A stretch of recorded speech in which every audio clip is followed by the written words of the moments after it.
Capítulo 17 Como usar a mente subconsciente para perdoar.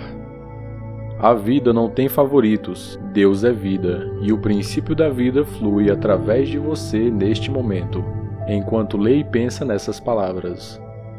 Deus gosta de manifestar-se em você como harmonia, paz, beleza, alegria e prosperidade.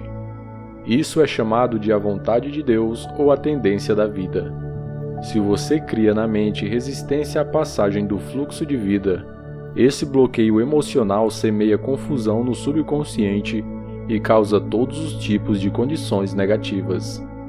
Deus nada tem a ver com as situações de infelicidade e caos no mundo. Elas são causadas pelo pensamento negativo e destrutivo da espécie humana. Constitui um grave erro, portanto, culpá-lo pelos problemas ou doenças que nos afligem. Numerosas pessoas criam habitualmente resistência ao fluxo da vida, acusando-o e censurando-o pelo pecado, pela doença e pelo sofrimento da humanidade. Outras lhe atribuem a culpa por dores, mal-estar, perda de pessoas amadas, tragédias pessoais e acidentes. Enfurecem-se com ele e julgam-no responsável pelo seu sofrimento. Enquanto alimentarem esses conceitos negativos sobre Deus, tais pessoas enfrentarão reações negativas automáticas da mente subconsciente. O que não conseguem compreender é que castigam a si mesmas. Elas precisam compreender a verdade, obter a liberação e renunciar a toda e qualquer condenação, ressentimento e raiva contra qualquer pessoa ou poder fora de si mesmas. Se assim não agirem, não adianta esperar vida sadia, feliz ou criativa. No momento em que acolherem o amor na mente e no coração, no momento em que acreditarem que Ele é um Pai carinhoso que as protege, ama, orienta, sustenta e lhes dá força, esse conceito e crença sobre Deus, ou princípio da vida, será aceito pela mente subconsciente, e elas se beneficiarão de incontáveis maneiras. A vida nos perdoa sempre. O princípio da vida contém e abre-nos um tesouro infinito de perdão. Perdoa-nos quando cortamos o dedo. A inteligência subconsciente existente em nós age imediatamente para curar o ferimento. Novas células constroem pontes de um lado ao outro do corte. Se contrairmos uma infecção provocada por determinado organismo nocivo, a vida nos perdoa e cerca e aniquila o invasor. Se queimamos a mão, o princípio de vida reduz o edema e a congestão e dá-nos nova pele, tecidos e células.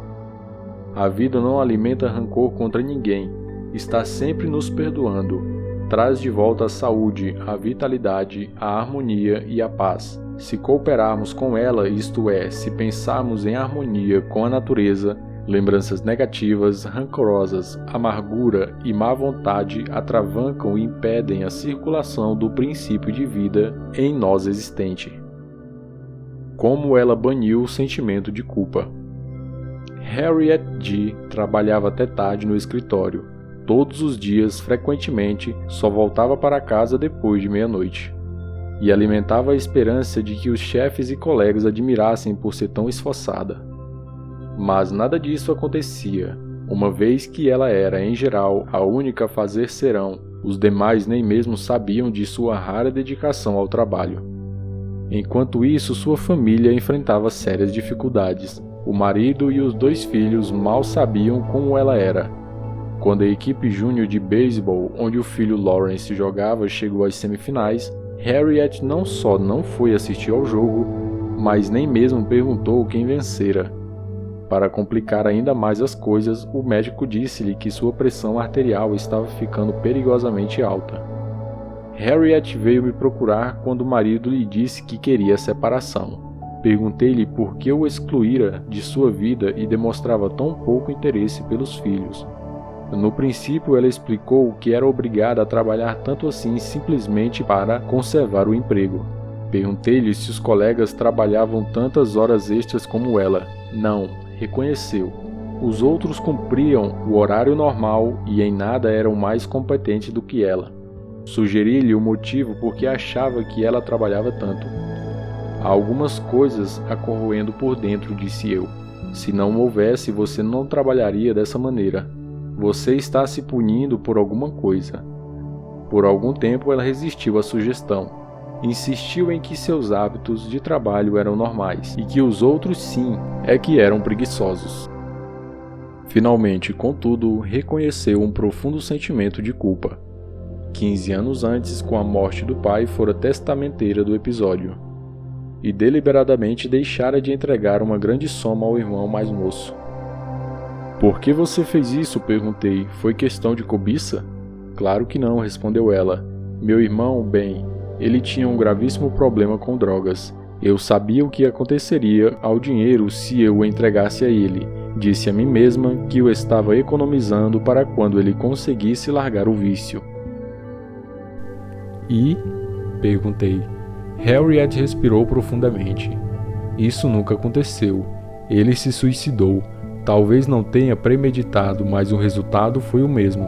Ele tinha apenas 26 anos. Eu pensei muito nisso. O que teria acontecido se eu não tivesse ficado com o dinheiro? Talvez ele o tivesse usado para pagar um programa de reabilitação e poderia estar ainda conosco. É culpa minha ele ter morrido. Perguntei se pudesse fazer tudo novamente, o que faria? Não sei, respondeu ela, sacudindo a cabeça. Mas sei que me esforçaria para ajudá-lo, em vez de censurá-lo porque ele tinha um problema. Mas, na ocasião, você achou que tinha razões para agir assim? Perguntei. Achou que fazia a coisa certa? Claro, retrucou ela. Mas agora acho que agi mal. O dinheiro não era meu. De modo que agora você não faria a mesma coisa? Não, não faria, disse ela. Mas isso não importa. Eu jamais poderei ser perdoada pelo que fiz. Roubei meu próprio irmão e ele morreu. É apenas justo que Deus me castigue. Eu mereço isso. Expliquei-lhe que Deus não a estava castigando. Ela mesma estava se punindo. Se usar mal as leis da vida, você vai sofrer como consequência. As forças da natureza nada têm de más. O uso que lhe damos é que determina se produzirão bons ou maus efeitos. A eletricidade não é má.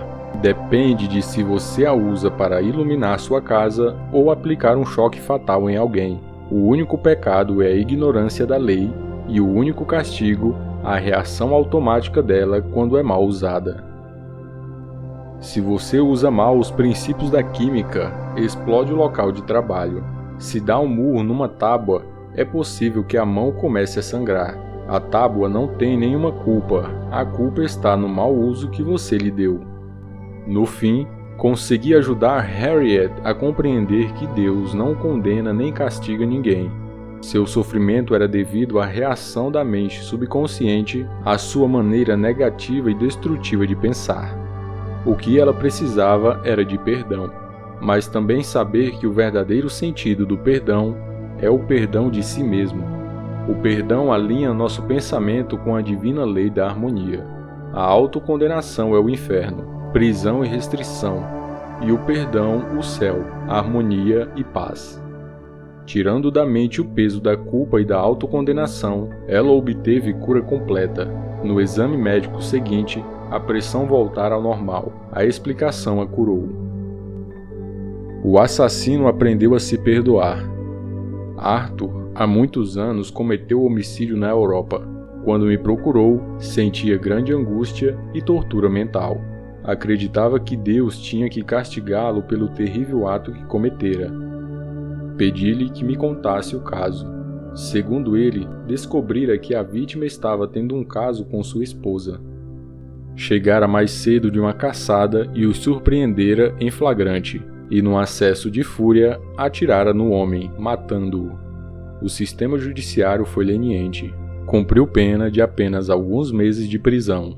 Ao ser solto, divorciou-se da esposa e emigrou para os Estados Unidos. Após vários anos, casou-se com uma americana.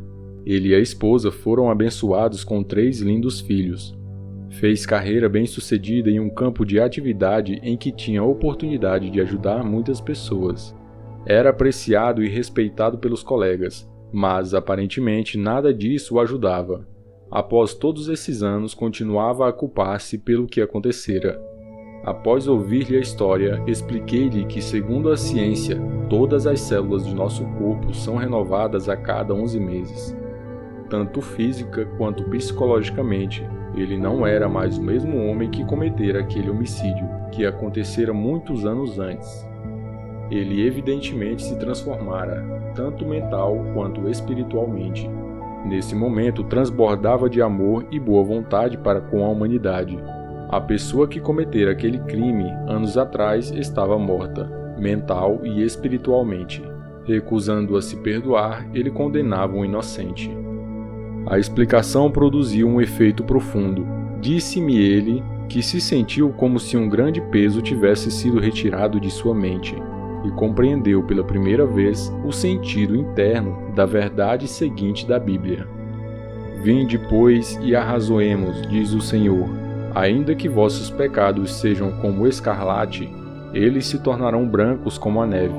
Ainda que sejam vermelhos como o carmesim, se tornarão como a lã. Isaías 1:18.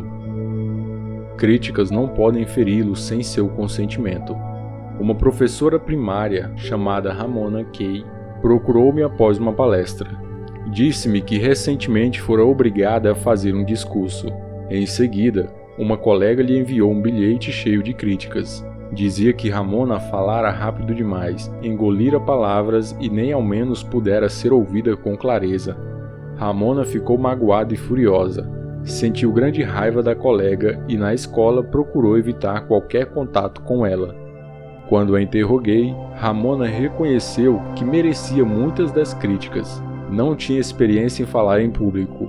Antes sentira-se nervosa e depois feliz por ter acabado a provação.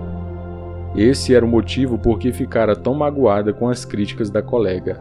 Era como se alguém espinafrasse um bebê que estava aprendendo a andar por não correr, quando simplesmente andar já era uma façanha extraordinária. Enquanto conversávamos, Ramona começou a compreender que sua primeira reação fora infantil. Acabou por reconhecer que o bilhete construíra, na verdade, uma bênção e um corretivo muito necessário. Resolveu melhorar nesse particular e matriculou-se em um curso de oratória, oferecido por uma faculdade próxima. Paralelamente, ligou para a autora do bilhete para lhe agradecer pelo interesse e pelas boas informações. Como ser compassivo. Mas, e se o bilhete recebido por Ramona fosse absolutamente infundado? E se ela tivesse boa razão para pensar que a crítica ao discurso simplesmente não tinha fundamento? Nesse caso, Ramona teria que compreender que alguma coisa no discurso, fosse na apresentação ou no conteúdo, perturbara os preconceitos, superstições ou crenças sectárias mesquinhas da autora do bilhete. O problema nesse caso não seria seu, mas da colega que o escrevera. Compreender isso implicaria dar um primeiro passo essencial para a compaixão. O passo lógico seguinte seria orar pela paz, harmonia e compreensão da colega. Nós não podemos ser magoados quando sabemos que somos senhores de nossos pensamentos, reações e emoções. As emoções seguem os pensamentos e temos o poder de rejeitar todos os que nos perturbam ou incomodam. Abandonada no altar. Há alguns anos fui chamado para realizar um casamento em uma igreja próxima. O noivo não apareceu. Ao fim de 2 horas, a quase esposa derramou algumas lágrimas e disse em seguida: orei pedindo orientação divina. Essa pode ser a resposta à minha oração, porque ela nunca falha. A reação dela reafirmava a fé em Deus e em todas as coisas boas, e não sentiu amargura no coração porque, como disse, por mais que eu ansiasse por isso, acho que esse casamento forçosamente não teria sido a ação correta, porque orei por ação correta, não apenas por mim, mas por nós dois. Essa jovem passou serenamente por uma experiência que poderia ter lançado outra pessoa à depressão. Sintonize a inteligência infinita existente em seu subconsciente. Confie na resposta com tanta certeza quanto confiava em seu pai e sua mãe quando o carregavam nos braços. Essa é a estrada real para o equilíbrio e a saúde mental e emocional. É errado casar, sexo é imoral e eu sou imoral. Uma jovem procurou-me após uma de minhas palestras.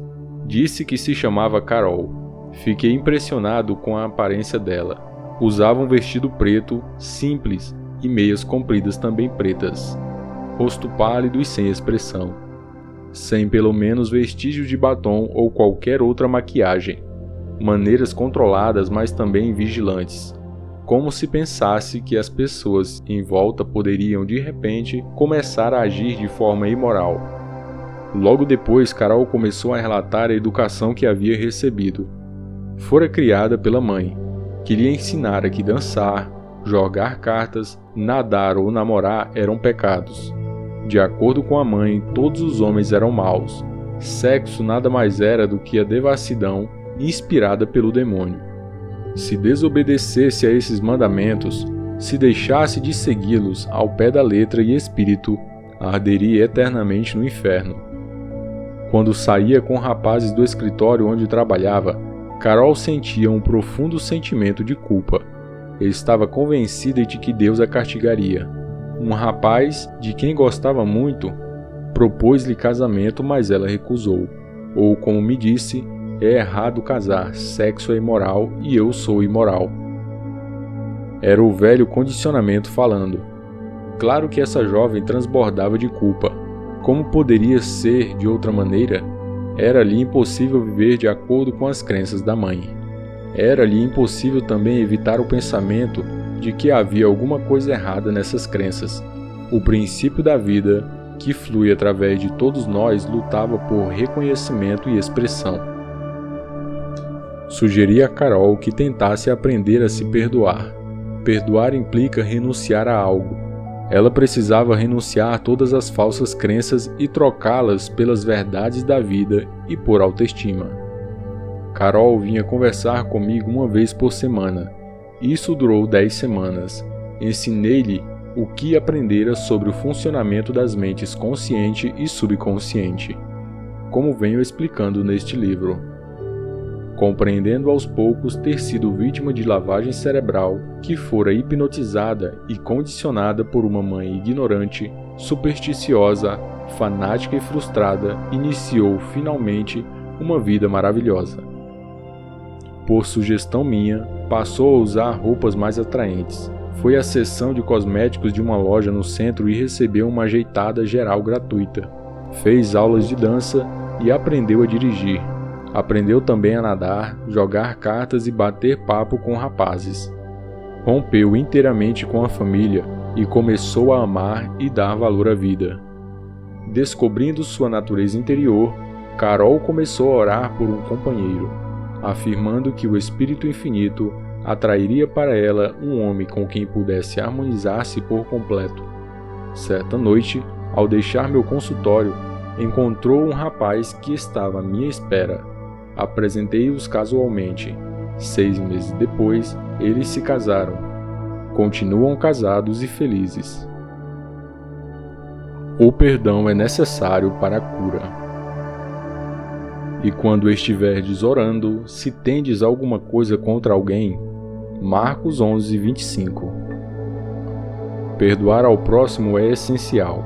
Se queremos paz mental e saúde radiante, precisamos perdoar a todos os que um dia nos feriram, se queremos saúde e felicidade perfeitas. Perdoe a si mesmo, harmonizando seus pensamentos com a lei e a ordem divinas. Você não pode perdoar-se absolutamente até que tenha antes perdoado aos outros. Recusar o perdão a si mesmo é nada mais, nada menos do que o orgulho espiritual ou ignorância. Na medicina psicossomática moderna, está sendo constantemente enfatizado que o ressentimento, a condenação de outrem, o remorso e a hostilidade estão por trás de um número imenso de doenças, variando de artrite a problemas cardíacos. O estresse causado por essas emoções negativas pode afetar diretamente o sistema imunológico, deixando-o vulnerável a infecções e doenças. Especialistas em doenças relacionadas com o estresse dizem que pessoas que foram magoadas, maltratadas, enganadas ou feridas reagem muitas vezes enchendo-se de ressentimento e ódio contra os que as prejudicaram. Essa reação provoca feridas inflamadas e purulentas na mente subconsciente. E só há um remédio. Elas têm que extirpar e eliminar essas mágoas, e a única maneira segura de fazer isso é pelo perdão. Perdoar é amor em ação. O elemento essencial na arte do perdão é a disposição de perdoar. Se você deseja sinceramente perdoar alguém, já ultrapassou metade da barreira. Claro, você compreende que perdoar não significa necessariamente gostar ou fazer amizade com quem o magoou. Não podemos nos obrigar a gostar de alguém. Isso seria a mesma coisa que o governo baixar legislação tornando compulsórios a boa vontade, o amor, a paz ou a tolerância. Não vamos gostar de ninguém simplesmente porque alguém nos dá essa ordem. Mas, e aqui está o ponto crucial, você pode amar sem gostar de pessoas. A Bíblia diz: amai-vos uns aos outros. Impossível como isso possa parecer à primeira vista, quem quiser realmente fazer isso pode. Amor significa que você deseja saúde, felicidade, paz, alegria e todas as bênçãos da vida a outra pessoa. Só há um requisito para isso: a sinceridade. Você não está sendo magnânimo quando perdoa. Está na realidade sendo egoísta, porque o que deseja aos outros está realmente desejando para si mesmo. A razão é que você pensa isso e sente isso. Assim como você pensa e sente, assim você é. Poderia alguma coisa ser mais simples do que isso? Técnicas de perdão. Vejamos um método simples, mas eficaz para despertar em si mesmo o espírito de perdão. A técnica, se a praticar, vai produzir maravilhas em sua vida. Tranquilize a mente, relaxe, solte-se. Pense em Deus e no amor dele por você e afirme o seguinte: total e livremente perdoo. Pense no nome de quem o ofendeu. Absolvo-o mental e espiritualmente. Perdoo tudo ligado ao assunto em questão. Estou livre e ele está livre. E esse sentimento é maravilhoso. Esse é o dia em que concedo anistia geral. Absolvo todos os que já me feriram e desejo a todos saúde, felicidade, paz e todas as bênçãos da vida. Faço isso livre, alegre e amorosamente. Sempre que pensar na pessoa ou pessoas que me magoaram, direi: eu o perdoei e lhe desejo todas as bênçãos da vida. Estou livre e eles estão livres. É maravilhoso. O grande segredo do verdadeiro perdão é que logo que se perdoa alguém, não há necessidade de repetir a oração. Em qualquer ocasião em que a pessoa em causa ou a afronta surgirem em sua mente, deseje o bem ao culpado e diga: que a paz seja contigo. Faça isso tantas vezes quanto o pensamento lhe acudir. Você vai descobrir que após alguns dias o pensamento na pessoa ou na experiência voltará cada vez menos até desaparecer. O teste decisivo do perdão. Garimpeiros e joalheiros usam o chamado teste do ácido para saber se o metal é ouro mesmo ou imitação. Há também um teste do ácido decisivo para verificar se o perdão é sincero. Imagine que eu lhe diga alguma coisa maravilhosa sobre alguém que o enganou, roubou, prejudicou de alguma maneira. Se você começar a chiar de raiva ao ouvir as boas notícias sobre tal pessoa, as raízes do ódio continuam em seu subconsciente, fazendo o diabo com você. Suponhamos que você fez um tratamento dentário muito doloroso no ano passado e que neste momento me conta como foi. Se eu lhe perguntar se está sentindo alguma dor agora, você me olhará surpreso e dirá: claro que não, lembro-me da dor, mas não a sinto mais. Aí está. Se realmente perdoou alguém, pode lembrar-se do incidente, porém não sentirá mais o ferrão ou a dor que ele lhe provocou. Esse é o teste do ácido do perdão. Você tem que passar nele psicológica e espiritualmente. De outra maneira, está simplesmente enganando a si mesmo. Não está de modo algum praticando a verdadeira arte do perdão. Quem tudo compreende, tudo perdoa. Uma vez que compreenda a lei criadora da sua própria mente, você deixa de culpar pessoas e situações por tornar-lhe a vida difícil ou insatisfatória. Reconhece que seus próprios pensamentos e sentimentos é que lhe criam o destino. Além disso, sabe que fatores externos não causam nem condicionam sua vida e suas experiências. Pensar que outros podem prejudicar sua felicidade, que você é a bola de futebol que todos chutam, de um destino cruel, que tem que se opor e lutar contra alguém para conseguir sobreviver. Todas essas ideias revelarão a natureza destrutiva que lhes é inerente. Logo que você compreender que pensamentos são coisas, esse princípio, aliás, é claramente exposto na Bíblia. Porque, como imagina em sua alma, assim ele é. Provérbios 23, 7.